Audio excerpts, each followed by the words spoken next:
بسم اللہ الرحمن الرحیم الحمدللہ والصلاة والسلام علی رسول اللہ اما بعد 11ویں نشست ہماری موضوعات فقہ القلوب کے ساتھ قلوب کی زندگی، یہ ایک مطالب میں سے بڑا مطلب ہے، بلکہ بڑا مطلب کیا سب سے بڑا مطلب یہ ہے کہ کسی کے دل کو اللہ رب العزت زندگی دے دے۔ زندگی سے مراد یہ ہے کہ ایمان کے جو اعمال ہیں وہ اس سے جنم لینے لگیں، کیونکہ ایک مردہ جو ہے وہ کوئی حرکت نہیں کرتا۔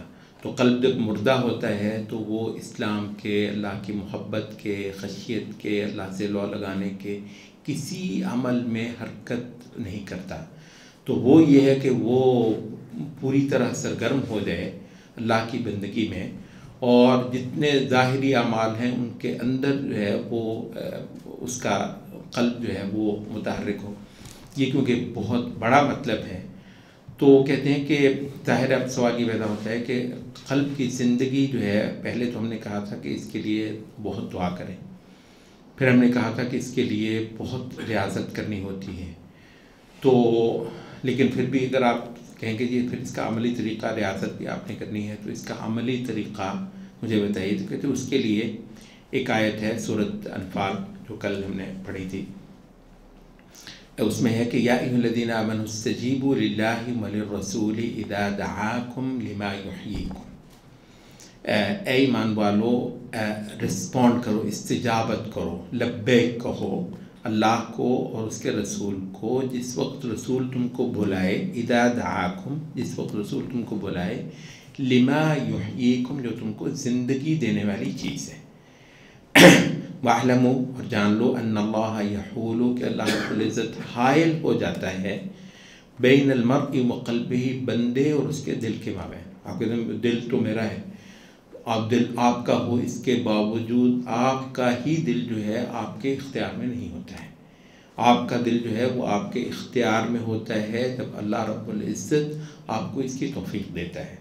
تو یہ نہیں ہے کہ جو بھی چاہے گا اپنے دل کو اللہ کے آگے جھکا لے گا، جو بھی چاہے گا اس دل میں اللہ کی محبت ڈالے گا۔ خوب جان لو کہ اللہ بندے اور اس کے دل کے مابین حائل ہو جاتا ہے۔ اچھا، تو خلاصہ کیا ہوا کہ اللہ اور اس کے رسول کی جو صدا ہے اس کی استجابت کا مطلب اس پر ہاں کہنا، اس پر لبیک کہنا۔ اچھا، کہتے ہیں کہ یہ کیا ہے؟ یہ بنیادی طور پر یہ ہے کہ جو فرائض ہیں ان فرائض کو سب سے پہلے یہ ہے کہ جیسے کیسے آپ ادا کر سکتے ہیں ان کو ادا کرنے پر آپ محنت شروع کر دیں۔ فرائض کو آپ ادا کرنے پر محنت شروع کر دیں۔ اس کی تھوڑی سی ہم یوں وضاحت کرتے ہیں کہ ایک طبقہ ہے خاصا بڑا، کہتا ہے کہ یار اگر نماز میں وہ پوری نماز میں دل کی کوئی شرکت ہی نہیں تھی تو یار ایسی کم نماز میں کیا رکھا ہے؟ اچھا، تو اس کا مطلب کیا ہے؟ اس کا مطلب یہ ہے کہ نماز آپ اس وقت پڑھیں جب آپ کا دل شریک ہو اس میں۔ اچھا، اب سوال یہ ہے کہ دل تو پتہ نہیں کتنا عرصہ جو ہے وہ شریک ہوگا ہی نہیں شاید، ٹھیک ہے، تو اب کیا کریں؟ تو اب یہ ہے کہ نماز نہ پڑھیں۔ کہتے نہیں، یہ طریقہ نہیں ہے اس کا۔ اس کا طریقہ یہ ہے کہ آپ جو سٹرکچر ہے نا، ظاہر ہے احکام کا، آپ ان کی تو پابندی کریں، اور اس کے اندر ہو سکتا ہے آپ کو کسی وقت 1% قلب کا عمل نصیب ہو جائے۔ 1% کے لیے کوشش کریں، 99% نہیں ہو سکا کوئی بات نہیں، 1% اس کے اندر آپ کریں۔ اچھا، ظاہر کی پابندی کریں اور ظاہر میں باطن کی بھرتی کی کوشش کریں۔ اگر آپ یہ کریں نا کہ کیونکہ باطن کا عمل موجود نہیں ہے تو میں ظاہر کو چھوڑ دوں، تو اس کا نقصان یہ ہوگا کہ آپ دونوں چیزیں آپ کے ہاتھ نہیں آئیں گی۔ تو ہاتھ آئیں گی کہ آپ یہ روزہ رکھیں جس طرح کے سارے انسان روزہ رکھیں، لیکن اس روزے کو پھر ایک اسپیشل روزہ باقاعدہ عبادت بنانے کی محنت جو ہے اس کے دوران کریں۔ اور بہت امکان یہ ہے کہ جب یہ آپ کام شروع کریں گے تو بہت تھوڑا سا آپ کو مل سکے گا، خاصا بڑا حصہ آپ کا روزہ ویسا ہی ایک روزہ ہوگا جیسے کسی عام شخص کا ہے۔ راتوں کو اٹھ کر آپ نے قیام کرنا ہے تو ہو سکتا ہے کئی دنوں تک، بلکہ شاید مہینوں تک آپ کو جمائیاں آ رہی ہوں اور نیند جو ہے وہ غالب ہو، بسا اوقات آپ کو پتہ بھی نہ ہو کہ آپ پڑھ بھی کیا رہے ہیں، مطلب پڑھ کچھ رہے ہیں، پڑھا کچھ جا رہا ہے، اور مطلب وہ ایک بڑی جسے کہتے ہیں نا یبوست سی آپ کو نظر آئی، کوئی خاص بات تو بنی نہیں ہے، کوئی مزہ تو نہیں آیا، جیسے ہم نے سنا راتوں کا قیام اللہ کے ساتھ، خلوت آپ ہیں اور اللہ ہے اور اندھیرا ہے، اور مطلب بہت خاص مقام ہے، آسمان دنیا پر رب العزت تشریف لایا ہوا ہے، منادیاں کر رہا ہے کو میرے در سے مانگنے والا، تو دامن پھیلانے کا وقت، تو وہ جو ساری آپ بتا رہے تھے وہ کیفیت یار مجھ پر تو ہوئی نہیں. تو ہم یہ کہتے ہیں کہ لگا رہے، پھر لگا رہے، پھر لگا رہے، آخر ایک وقت آئے گا کہ دروازے کھلیں گے. ٹھیک ہے، بلکہ کیسا نے کہا کہ خود انسان بعض ایسے ہوتے ہیں کہ مطلب کوئی اچھا کوئی معلم ہے، کوئی مربی ہے، کوئی مرشد ہے، کوئی پیر. کسی زمانے میں پیر ایک بہت اچھا انسٹیٹیوشن تھا بائی دا وے. مطلب یہ تو وقت گزرنے کے ساتھ ساتھ جہاں سارے چیزوں میں ایک ڈاؤن فال آیا، وہاں یہ بھی بہت کرپٹ ہو گیا. تو ورنہ مطلب پیر یہی ہوتا تھا کہ مطلب کہ کسی بندے کو تربیت دینا اور اس کی اصلاح کرنا. تو جیسے ہم مرشد وغیرہ کہتے ہیں، مربی کہتے ہیں، تو ایسے.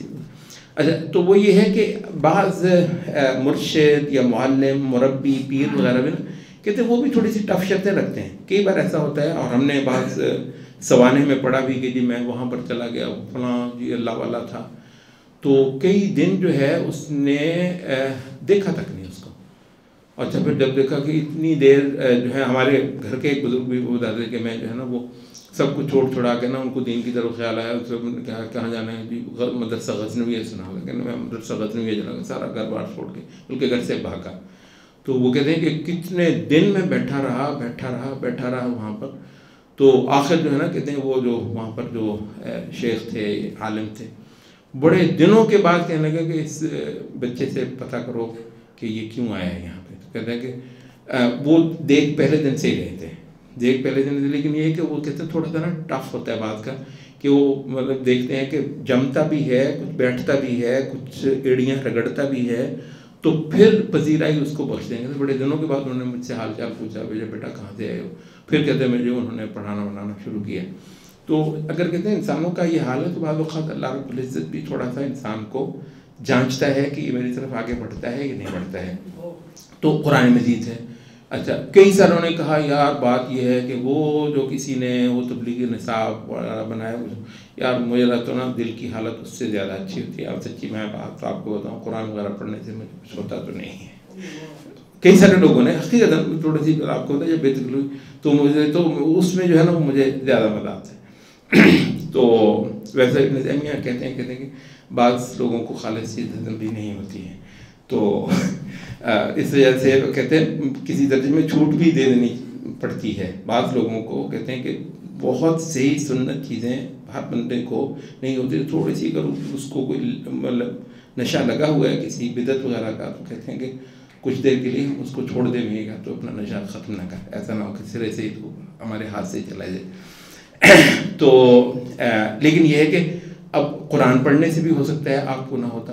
بھائی لگے رہو، قرآن پڑھنا، سجدے کرنا، تسبیحات کرنا، ذکر کرنا، راتوں کو اٹھنا، نمازیں پڑھنا، یا روزے وغیرہ کچھ اور اعمال جو بھی ہو سکتے ہیں، ان کے اندر لگے رہو. تو کہتے ہیں کہ اصل پھر ترتیب کیا ہوئی؟ اصل یہ ہوئی کہ ظاہر کو پہلے قائم کیا جائے، جو ظاہر ہے اس کو پہلے کام کیا جائے، اور اس کی تو بہرحال پابندی کی جائے، اور اس پابندی کے دوران یہ محنت اور کوشش کی جائے کہ باطن بھی جاگ جائے اندر انسان کا، اور باطن کی بھی اس کے ساتھ شمولیت ہو جائے. تو وہ عمل جس کو ظاہر کی سطح پر کیا جا رہا تھا اور اس کا کوئی خاص لطف اور مزہ نہیں تھا، اب اس کے اندر جو ہے نا وہ بھی ہو جائے. کسی بندے کو کچھ نصیب ہوگا، کسی کو اس سے زیادہ ہوگا، کسی کو اس سے زیادہ.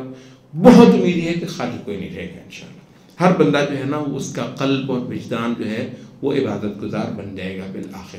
تو یہ محنت درکار ہوتی ہے. تو ترتیب یہ ہے کہ نبی نے جو حکم دے دیا ہے نا اس کی تو پابندی شروع کر دو. یہ یقین رکھو کہ لما یحییکم، یہ دراصل تم کو زندگی دے گا. تو قلب کی زندگی انشاءاللہ اسی سے ملے گی.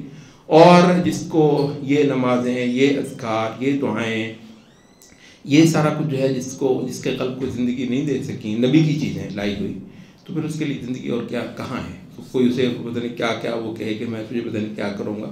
تو مطلب زندگی تو اسی چیز میں ہے جس کو نبی صلی اللہ علیہ وسلم لے کر ہمارے لیے مبعوث ہوئے. سبحانک اللہم